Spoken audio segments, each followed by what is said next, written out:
I've picked up a lot of weird passengers while driving late at night.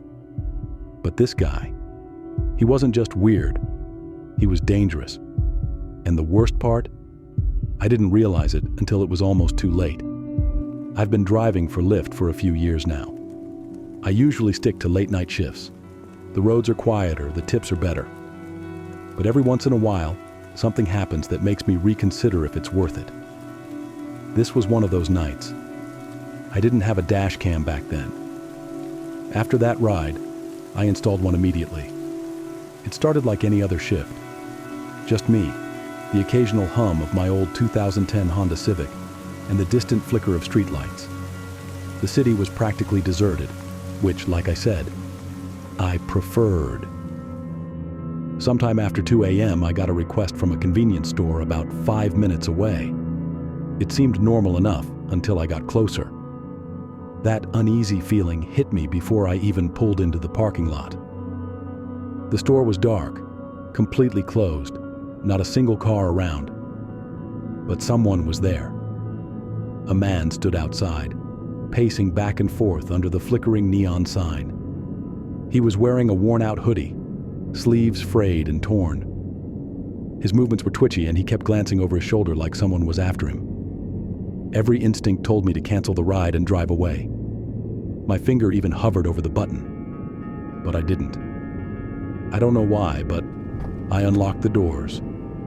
He slid into the back seat without a word, and the moment I pulled away from the curb, I regretted it. Most passengers either scroll on their phones or stare out the window. Not him. He sat stiff, his hands resting on his knees, staring at me through the rearview mirror, unblinking. I turned on the radio to break the silence. The second the music started, he snapped, "Turn that off." His voice was rough, raspy, like someone who had spent years smoking. I hesitated, then reached for the dial and switched it off. My grip on the steering wheel tightened. For a while, the ride was dead silent. Then, out of nowhere, he spoke. "You ever pick up someone you shouldn't have?" The question sent a chill down my spine. I forced a chuckle and muttered, "Hope not." He didn't react, just leaned back and muttered something I couldn't hear. Then he started rambling. He claimed he used to be a Lyft driver too, but had to quit after some guy stole from him. His words slurred together, making parts of his story hard to follow. But one thing stood out. He was smiling the whole time. A normal person wouldn't smile talking about something like that. Then he said something that made my stomach drop. "It's crazy how much trust you put in someone sitting right behind you." That's when I knew I had a problem. I glanced at the GPS. 5 more minutes until his stop. 5 minutes too long. He kept mumbling, apologizing, but not to me. He kept whispering, "I didn't mean it. I didn't mean it." Over and over.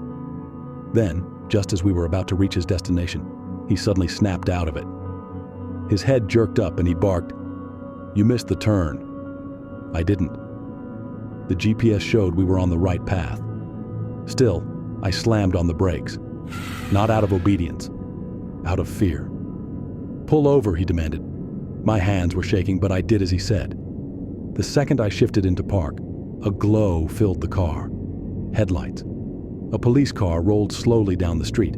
I barely breathed as the officer's spotlight swept over us. The man in my back seat immediately slumped down, trying to disappear. I saw his reflection in the mirror. He had gone completely stiff, eyes shut tight, pretending he wasn't there. The cop drove past without stopping. For a long moment, we sat there in silence. Then he lifted his head, smirked, and said, "You got lucky." Before I could react, he opened the door and disappeared into the darkness. I ended my shift immediately. A few weeks later, I stumbled across a news article that made my stomach churn. A convenience store had been robbed that night, 2 blocks from where I picked him up. I don't know if he was involved. I don't want to know. But I do know one thing.